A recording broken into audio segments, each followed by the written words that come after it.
अस्सलाम वालेकुम। आज हम बात करेंगे कि डेटाबेस में हम किस तरह से डाटा पुट कर सकते हैं, हमें कौन कौन से मेथड लारावेल देता है। तो नॉर्मली हमारे पास दो मेथड्स होते हैं। एक होता है क्यूरी बिल्डर के साथ, जिसे हम रॉ क्यूरीज कहते हैं, और दूसरा हमारे पास होता है एलोक्वेंट। अब बेहतर कौन सा है, तो मैं आपको बता दूं कि हम एलोक्वेंट ही यूज़ करेंगे, लेकिन मैं आपको टॉपिक मिस ना हो इसलिए मैं आपको क्यूरी बिल्डर का मेथड करवा रहा हूँ। और मैं इतना इन डेप्थ इसके नहीं जाऊंगा, मैं आपको जस्ट इसकी जो क्रूड ऑपरेशन है वो बताऊंगा, इसमें किस तरह से कर सकते हैं आप।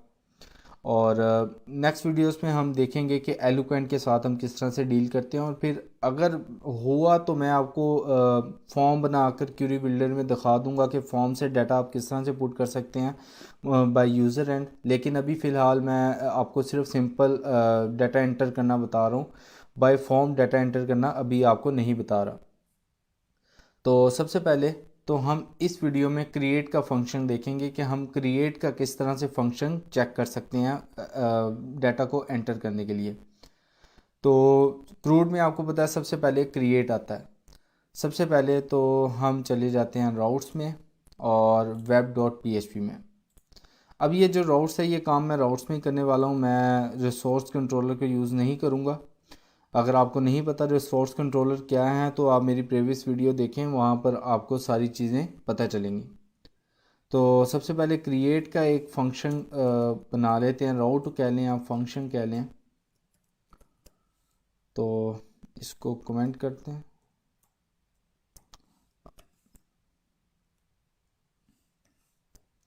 अब सबसे पहले एक राउट आप बना लें। राउट आपको बनाना आता है, स्कोप रेजोल्यूशन ऑपरेटर गेट राउट नेम आप लिखते हैं इंसर्ट या क्रिएट। क्रिएट लिखते हैं आप, बेशक इंसर्ट लिखते हैं, इट्स डिपेंड अपॉन यू कि आप क्या लिखते हैं। उसके बाद आपने लिखना है फंक्शन, और ठीक है, ये हमारे पास आ गया। अब यहाँ पर हम लिख रहे हैं इंसर्ट करने का, हम मेथड देख रहे हैं। तो सबसे पहले तो हम लिखेंगे डीबी। अब ये डीबी क्या है? डीबी असल में है हमारे पास एक क्लास जो कि लारावेल हमें देता है। दूसरा हम लिखते हैं इंसर्ट, और इंसर्ट हमारे पास होता है एक स्टैटिक, आप कह लें फंक्शन कह लें या मेथड कह लें, एक स्टैटिक मेथड होता है हमारे पास। उसके बाद आपकी एसक्यूएल क्यूरी यूज़ होगी, मैं यहाँ पर पीडीओ यूज़ करूँगा।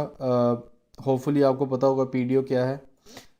आप सिंपल एसक्यूएल क्यूरी भी यूज़ कर सकते हैं, इंसर्ट इनटू, ठीक है, जिस तरह के आपको पता है इंसर्ट इनटू यूज़ होता है एसक्यूएल क्यूरी में। अब हम इंसर्ट किस में कर रहे हैं? डेटाबेस में जाएंगे और माइग्रेशन में। तो ये चेक डेटाबेस की माइग्रेशन में हमारे पास कौन सा टेबल है जिस पे हम काम कर रहे थे, एडमिन का। हम इसमें इंसर्ट कर रहे हैं तो मैं एडमिन लिखूंगा, और उसके बाद आपने अब इसकी वैल्यूज़ देनी है, जैसे कॉलम्स, सॉरी वैल्यूज़ कह रहा हूँ, कॉलम्स के नेम्स देने हैं। तो डेटाबेस बनाएं, और डेटाबेस में हमारे पास जो है एडमिन के नाम से आईडी तो ऑटो इंक्रीमेंट है, प्राइमरी की आईडी हम नहीं देंगे, हम पी नेम और ब्रांड और लिख लेते हैं पी नेम। ठीक है, आपने लिखना है पी नेम, उसके बाद लिखना है ब्रांड, और उसके बाद हमारे पास आई थिंक डिस्क्रिप्शन है, डिस्क्रिप्शन और प्राइस है, डिस्क्रिप्शन और प्राइस। ठीक है, ये हमने दे दिए। इसको वैसे रिमूव ही कर दें, कोई ज़रूरत नहीं है इसकी।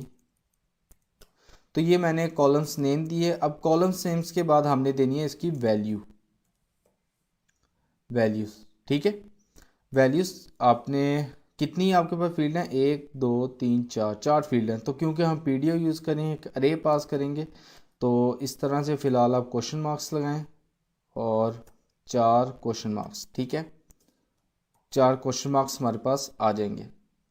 अब उसके बाद आपने इसकी वैल्यूज़ देनी है। वैल्यूज़ कैसे देनी है? हम लिखेंगे, एक अरे बना लें आप, वैल्यूज़, ओ सॉरी वैल्यूज़ कह रहा हूँ, वैल्यूज़ मैंने पुट करनी है, क्या वैल्यू रखनी है। सबसे पहले हमारे पास प्रोडक्ट नेम है, तो मैं कहता हूँ मोबाइल।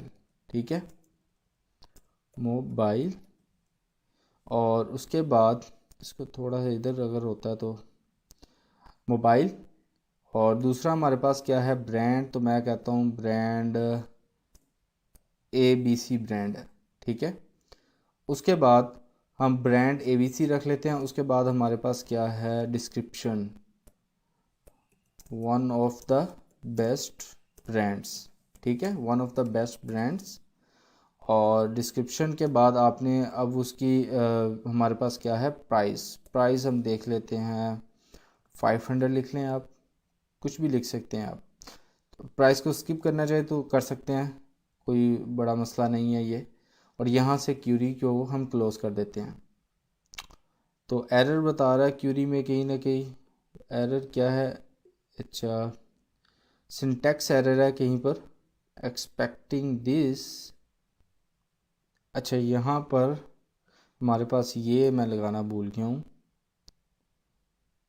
बाज़ का छोटी छोटी गलतियाँ आपको पता नहीं चलती, तो इस चीज़ का ख्याल रखना चाहिए। चलें, अब एरर जो है मेरा रिमूव हो गया। अब मैं क्या करता हूँ, इसको रन करता हूँ। रन करने से पहले मुझे अपना प्रोजेक्ट को भी रन करना पड़ेगा, PHP आर्टिजन सर्व, ठीक है। प्रोजेक्ट को रन कर लेते हैं और इस URL को कॉपी करें और यहाँ पर आकर पेस्ट करें। URL ओपन हो गया। अब हमारे पास राउट किस नाम से था, हमारे पास राउट था क्रिएट के नाम से, तो क्रिएट, ठीक है। ये राउट रन हो गया। इसका मतलब ये है कि हमारे पास जो है डाटा आ जाना चाहिए। रिफ़्रेश करें तो ये देखिए डाटा आ गया, mobile A brand ABC one of the best, और 500 उसकी प्राइस।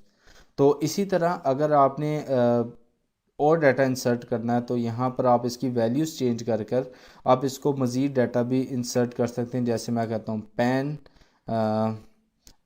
XYZ इसका ब्रांड है, one of the best pen लिखते हैं। उसका प्राइस इसकी मैं करता हूँ 50, इसको सेव करें और दोबारा इसको आप अगर रन करेंगे इसी राउट को, क्रिएट के राउट को, तो यहाँ पर जो है आपके पास डाटा वो पेन का भी आ जाएगा। सो होपफुली आपको समझ आई होगी। एक बार फिर एक्सप्लेन कर देता हूँ। सिंपल, आपने एक राउट का फंक्शन बनाया और राउट के फंक्शन में मैंने DB, हमारे पास एक क्लास है, इंसर्ट एक स्टैटिक मेथड है, आप फंक्शन कह लें मेथड कह लें। उसके बाद हमने इंसर्ट इनटू एडमिन, एडमिन हमारे पास टेबल था जो कि माइग्रेशन में हमने बनाया था। उसके बाद उसको कॉलम्स नेम और हमने PDO यूज़ किया, और PDO के कुछ फ़ायदे होते हैं, आप नेट पे जाके सर्च कर सकते हैं। I am not going to discuss it here because के वीडियो की जो लेंथ है वो ज़्यादा हो जाएगी। और ये मैंने जितनी वैल्यूज़ थी उतने क्वेश्चन आंसर दिए। उसके बाद एक अरे मैंने पास कर दी। अब ये अरे अगर हम जब फॉर्म से काम करते हैं तो डायनामिक भी हो जाती है हमें, मतलब अरे में जैसे जैसे डाटा आता है हम लूप्स लगा देते हैं डिफरेंट, और वो डाटा पुट होता रहता है। तो होपफुली आपको समझ आई होगी ये किस तरह से काम कर रहा है। So thank you very much for watching this video.